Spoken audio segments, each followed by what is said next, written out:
Another election in Africa, and Mali is now headed to a presidential runoff vote. This is after President Ibrahim Boubacar Keita failed to get enough votes to win a second term in office outright. Early figures show that Keita won 41.4% of the vote, while his rival Keita and Cisse won 17.8%.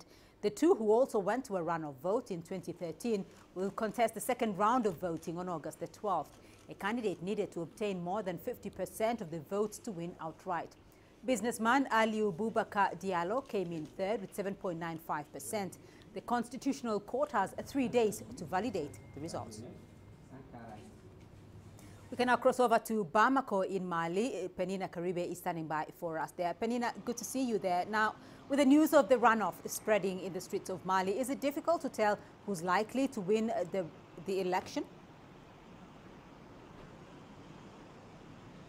Well, Beatrice, those results that you just talked about, first of all, were announced last night on state television amid very little fanfare. It was almost expected that this election would go to a runoff. Boubacar Keita, like you mentioned, getting 41.1%. His closest rival and main rival, Keita and Cisse, coming in at 17.8%. Of course, both candidates garnering way below the set threshold of 50% plus one vote. Now, of course, like you said, what the government here is calling provisional results. They were announced by the Ministry of Territorial Administration. The Constitutional Court should validate these results and officially announce that the country will be heading to a runoff. That is expected to take place either today or early next week. But I can tell you, Beatrice, as I'm speaking to you right now, we understand the opposition has gathered together to strategize on who the next candidate will be. They're discussing ways of fielding just a single candidate to compete against Boubacar Keita. So we are going to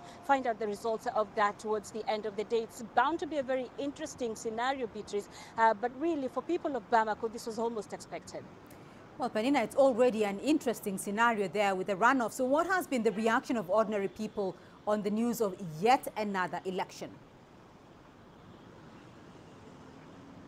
The interesting thing, Beatrice, is as we were heading to the polls on Sunday, everybody we spoke to was almost certain they were going to go to a runoff. And that's because they explained back in 2013, Boubacar Keita at the time was hugely popular. The country was just coming out of a coup.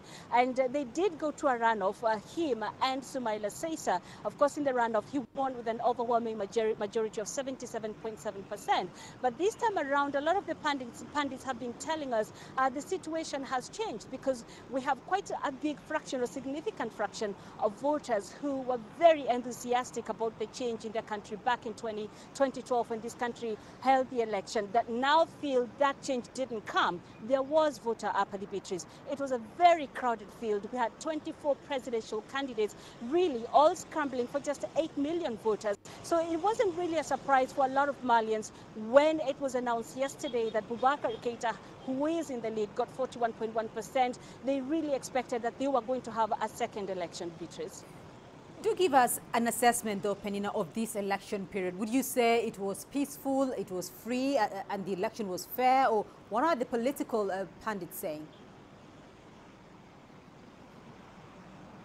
Well, we heard from the election observers. They said on voting day, the day was largely peaceful. A lot of voters we spoke to were quite impressed, really, with the organization of the elections. They said they had voted numerous times and they hadn't seen an election that was as properly organized as what they saw on Sunday. So on that front, really, a big thumbs up. But then again, we had the voting process marred by violence. There were claims of irregularities. The coalition of opposition candidates here held a presser just a few days ago saying they will not even accept these elections because they were marred by irregularities. There were allegations of fraud. And of course, they said this is something that cannot be deemed as credible. We had we had sections that didn't even make the vote on that day, Beatrice. And when we spoke to some of the pundits here, they said there was no provision in the Constitution opposition for these people to vote. So on that basis alone, a lot of people are arguing, how can you call this process free and credible? So it is on that basis that we have this opposition coalition saying they will not accept these results, and they want the government to provide a way forward as they're heading to the runoff to ensure that everybody gets to participate in this election, to ensure that electoral officials can be able to conduct this process without fear, without violence, without intimidation, Beatrice. Right, Penina Karibe joining us there from Bamako. Thank you.